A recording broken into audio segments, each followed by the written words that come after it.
Bem-vindo de volta ao meu canal. Aqui é o Edmundo Mendes e hoje vamos falar sobre um tema que costuma gerar muitas dúvidas entre os estudantes: equações do segundo grau.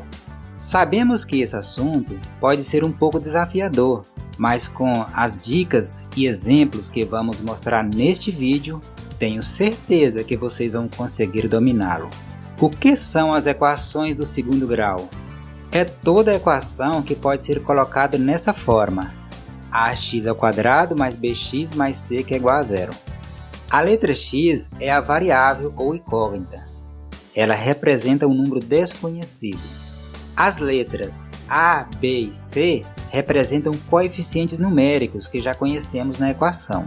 Veja esse exemplo de uma equação do segundo grau: 3x² mais 4x mais 8 que é igual a zero. Nessa equação, o coeficiente a está sendo ocupado pelo número 3, e o b pelo número 4, e c pelo número 8. É só comparar com a forma geral e podemos ver isso claramente. Comparando, vemos que o a vale 3, o b vale 4 e c vale 8. É fácil identificar os coeficientes. O coeficiente a sempre acompanha o x² e o coeficiente b sempre acompanha o x, e o coeficiente c não tem x, e por isso ele é chamado de termo independente. Vamos entender melhor com mais 4 exemplos de equações.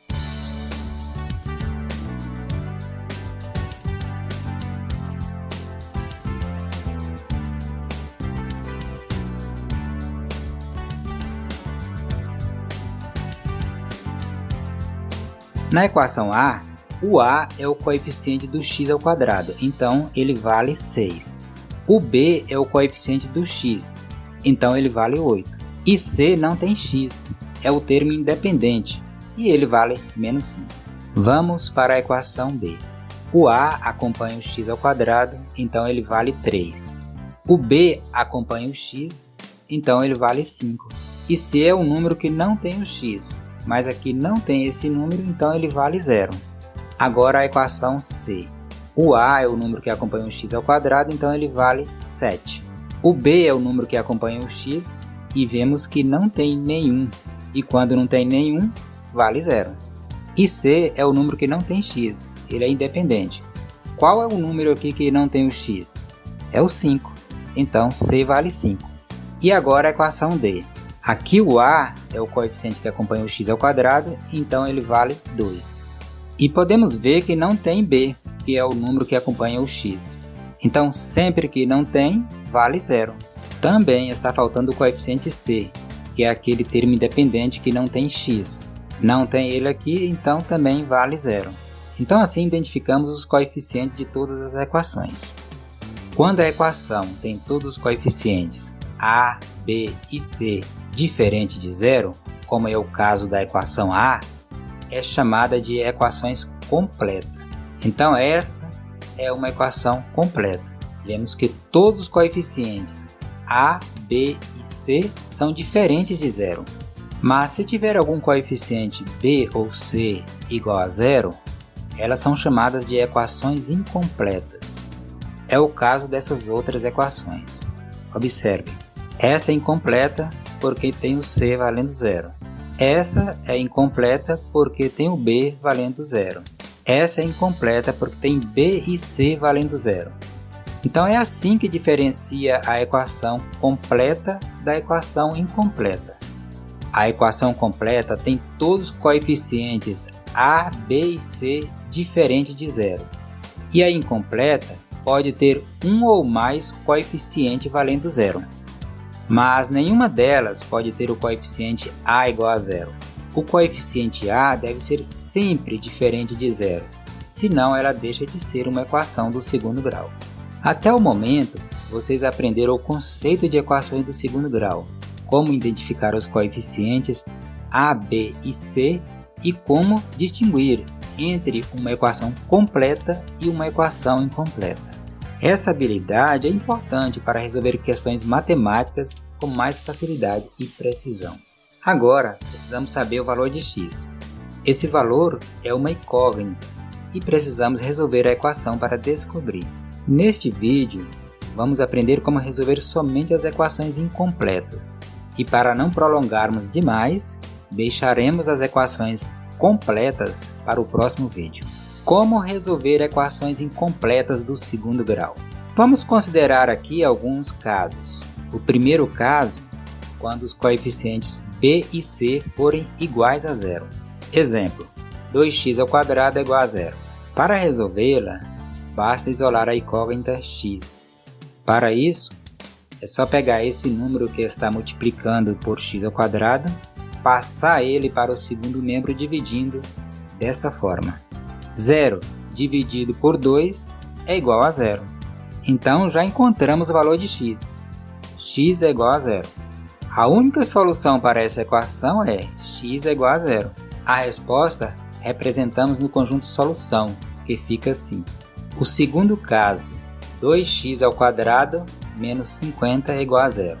Nesse caso, vamos isolar o x no primeiro membro. Então, vamos passar o menos 50 para o segundo membro, que fica depois do sinal de igual. E passando fica assim. 2x² é igual a 50. Agora, vamos passar esse número que está multiplicando pelo x² para o outro membro, dividindo. E passando fica assim. x² é igual a 50 sobre 2. x² é igual a 25. Aqui, para encontrar o valor de x, é só fazer o inverso da potência, que é a radiciação. É só tirar a raiz quadrada, que é mais ou menos a raiz quadrada de 25, que resulta em 5 e menos 5. E daí representamos a resposta no conjunto solução, que é 5 e menos 5. E agora o terceiro caso, quando c é igual a zero. Exemplo, x² menos 4x é igual a zero. Esse tipo de equação ele tem o x em comum aparecendo nos dois termos. Então podemos fazer uma fatoração com fator comum. O fator comum é o x. Vamos pegar ele e colocar em evidência. Fora do parênteses, multiplicando. Em seguida, divide cada termo da equação pelo x que está em evidência. Então pega o primeiro termo, que é x², e divide pelo x que está em evidência. E o que sobrar dessa divisão fica dentro do parênteses. Então, x² dividido pelo x que está em evidência resulta em x e fica dentro do parênteses. Depois, pega o outro termo, que é menos 4x, e divide pelo x que está em evidência. E fazendo isso vai sobrar menos 4. E o que sobrar dessa divisão coloca dentro do parênteses. E pronto, acabou. Agora é só fechar o parênteses e colocar igual a zero. Nesse caso temos dois fatores multiplicando. Um deles é o x em evidência e o outro é o x menos 4 dentro do parênteses. Esses dois fatores ficam igual a zero e assim fica fácil encontrar o valor de x. O primeiro fator, que é o x de fora, fica igual a zero. Então pronto, já encontramos o valor de x, que é igual a zero. Mas tem outro valor de x, que é o fator que está dentro do parênteses, que é x menos 4. Aqui, para encontrar o valor de x, basta isolar o x, passando esse menos 4 para o segundo membro, e quando muda de membro, muda também de sinal. Então fica assim. E assim, encontramos os dois valores de x. Um é x é igual a zero e o outro x é igual a 4. E daí o conjunto solução fica sendo assim.